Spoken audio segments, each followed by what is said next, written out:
क्या आपने कभी सोचा है कि हम इंसान इतनी जटिल चीजें आखिर सीख कैसे लेते हैं?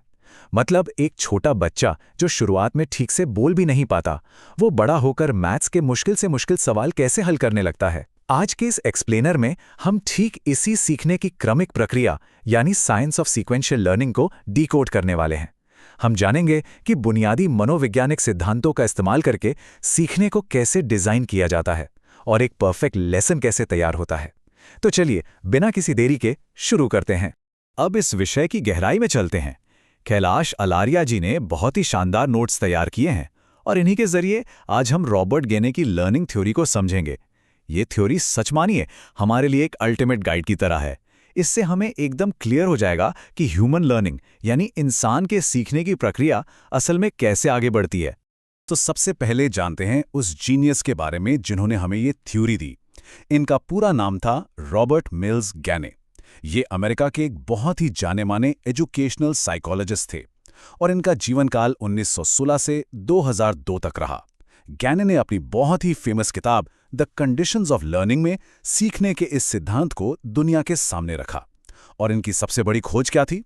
इन्होंने बताया कि दिमागी जटिलता के आधार पर सीखने को 8 अलग-अलग लेवल्स में बांटा जा सकता है। इसे ही हायरार्की ऑफ लर्निंग या अधिगम सोपानिकी कहा जाता है। अब एक बहुत ही दिलचस्प बात सुनिए। गैने को यह थ्योरी बनाने का आइडिया आया कहां से? जरा सोचिए। दूसरा विश्व युद्ध चल रहा था और गैने अमेरिकी एयरफोर्स के पायलट्स को ट्रेनिंग दे रहे थे। आसमान में जंग के बीच एक छोटी सी गलती की कीमत बहुत भारी पड़ सकती थी। इस भयंकर प्रेशर वाले माहौल में पायलट्स को ट्रेन करते हुए गैने को एक बात समझ आ गई। वो ये कि किसी भी चीज को सिखाने का एक बहुत ही सख्त और व्यवस्थित तरीका होना ही चाहिए। बस यहीं से उन्हें इस कमाल के सिद्धांत को बनाने की असली प्रेरणा मिली। तो आखिर गैने का ये मेन सिद्धांत कहता क्या है?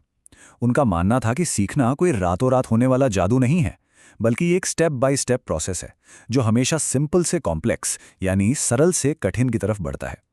आसान भाषा में कहूं तो आप सीधे आखिरी सीढ़ी पर छलांग नहीं लगा सकते। किसी भी हाई लेवल की चीज को सीखने के लिए उसके बेसिक्स या निचले स्तर का आना 100% जरूरी है। ये एक पक्की शर्त है और इसी क्रम को समझाने के लिए उन्होंने सीखने की प्रक्रिया को 8 सीढ़ियों या स्टेप्स में बांट दिया। इस 8 लेवल्स वाले पिरामिड के स्ट्रक्चर को समझना बहुत जरूरी है। नीचे सबसे आसान चीजें हैं और ऊपर सबसे मुश्किल। लेकिन यहाँ एक बहुत बड़ा ट्विस्ट है। ये पूरा पिरामिड असल में 2 हिस्सों में बटा हुआ है। इसके नीचे के जो 4 लेवल्स हैं वो पूरी तरह से बिहेवियरल यानी हमारे व्यवहार और आदतों से जुड़े हैं। लेकिन जैसे ही आप ऊपर के 4 लेवल्स पर जाते हैं, खेल बदल जाता है। वो कॉग्निटिव यानी संज्ञानात्मक हो जाते हैं, जहां हमारे दिमाग और लॉजिक का असली इस्तेमाल शुरू होता है। चलिए एकदम बेस से शुरुआत करते हैं। बिहेवियरल लेवल्स में सबसे पहले आते हैं लेवल 1 और लेवल 2। पहला है सिग्नल लर्निंग या संकेत अधिगम। इसमें इंसान सिर्फ इशारों या सिग्नल से सीखता है।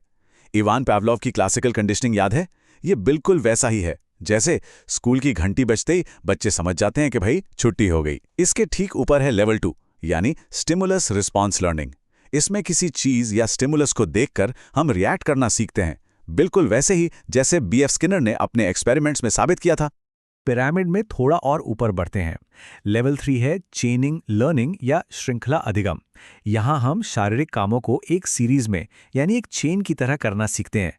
जूते के फीते बांधना हो या साइकिल चलाना, ये सब एक के बाद एक होने वाले एक्शंस की एक चेन ही तो है।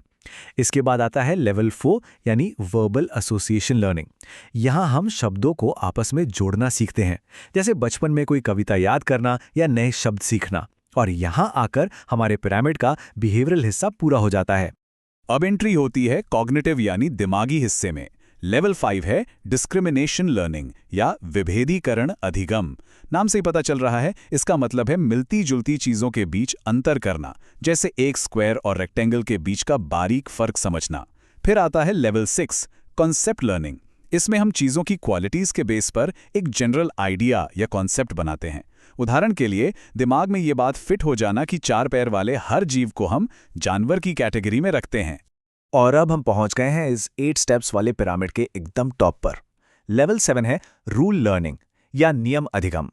जब आप 2 या उससे ज्यादा कॉन्सेप्ट्स को जोड़ते हैं तो एक रूल या सिद्धांत बन जाता है।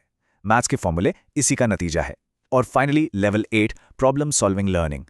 ये इंसानी सीखने का सबसे ऊंचा मुकाम है। यहाँ हम अपने पुराने सीखे हुए सारे रूल्स और कॉन्सेप्ट्स का इस्तेमाल करके एकदम नई और मुश्किल प्रॉब्लम्स को सॉल्व करते हैं। बस यहीं आकर किसी भी सब्जेक्ट में असली मास्टरी हासिल होती है।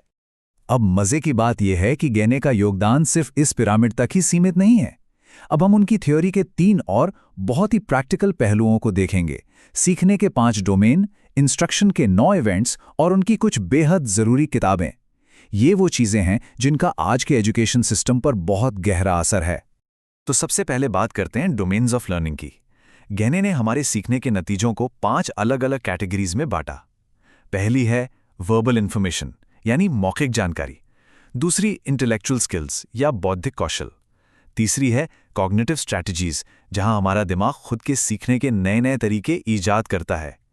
चौथा है मोटर स्किल्स, जैसे कोई मशीन या उपकरण चलाना। और पांचवां, सबसे अहम, एटीट्यूड या दृष्टिकोण, जो ये तय करता है कि हम किसी खास सिचुएशन में कैसा बर्ताव करेंगे। अब आते हैं गैने के सबसे बड़े गेम चेंजर पर, 9 इवेंट्स ऑफ इंस्ट्रक्शन। क्लासरूम में पढ़ाने का ये एक full proof step by step framework है। चलिए इसके पहले 5 स्टेप्स देखते हैं। स्टेप 1, स्टूडेंट्स का ध्यान अपनी तरफ खींचना। स्टेप 2, उन्हें बताना कि आज का ऑब्जेक्टिव क्या है ताकि मंजिल साफ हो।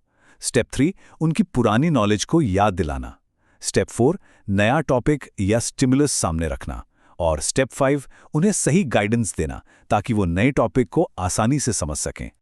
इस पूरे इंस्ट्रक्शनल फ्लो को कंप्लीट करने के लिए बाकी के 4 स्टेप्स भी उतने ही जरूरी हैं। स्टेप 6, स्टूडेंट्स को खुद प्रैक्टिस करने का मौका देना। स्टेप 7, उन्हें फीडबैक देना कि वो कैसा कर रहे हैं। स्टेप 8, उनकी परफॉर्मेंस का टेस्ट या असेसमेंट करना। और आखिर में सबसे क्रिटिकल स्टेप 9, जो कुछ भी सीखा है उसे लंबे समय तक याद रखने और असली जिंदगी में इस्तेमाल करने के काबिल बनाना।